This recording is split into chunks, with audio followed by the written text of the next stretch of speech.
দর্শক এ ব্যাপারে আরো জানাতে বান্দরবান থেকে সরাসরি যোগ দিচ্ছেন সহকর্মী শাফায়েত হোসেন। শাফায়েত, দুর্গত এলাকার কি চিত্র দেখছেন জানাবেন? রাখা আপনি জানেন গেল এক সপ্তাহ থেকে বান্দরবানের আসলে প্রায় অর্ধলক্ষাধিক মানুষ পানিবন্দী হয়ে পড়ে আছে।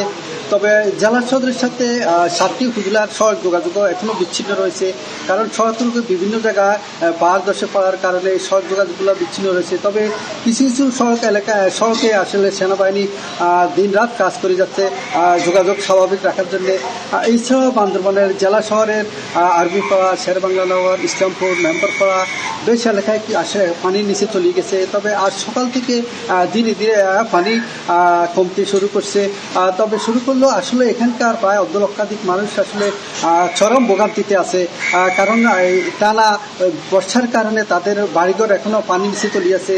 শহরের অলিগলিতে এখনো হাঁটু হমান পানি রয়েছে, যার কারণে এখানকার যারা আশ্রয়কেন্দ্র গিয়েছে তারা এখন তাদের নিজ বাড়িতে আসতে পারতেছে না। তবে এখানকার রাঙ্গামাটি এবং বান্দরবানের সাথে রাঙ্গুনি এলাকা একটি সড়ক ধসে হওয়ার কারণে বান্দরবানের সাথে রাঙ্গামাটির সড়ক যোগাযোগ বিচ্ছিন্ন রয়েছে। তবে বান্দরবান এবং চট্টগ্রামের সাথে আজ সকাল থেকে সড়ক যোগাযোগ স্বাভাবিক হয়েছে। তবে জেলা প্রশাসনের পক্ষ থেকে 220টি আশ্রয়কেন্দ্র খোলা হয়েছে।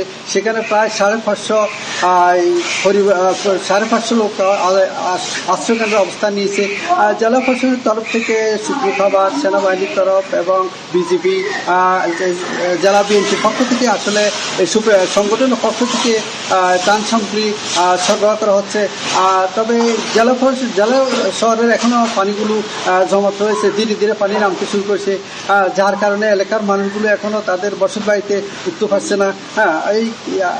এই ছিল আসলে বান্দরবান থেকে সর্বশেষ খবর। ধন্যবাদ।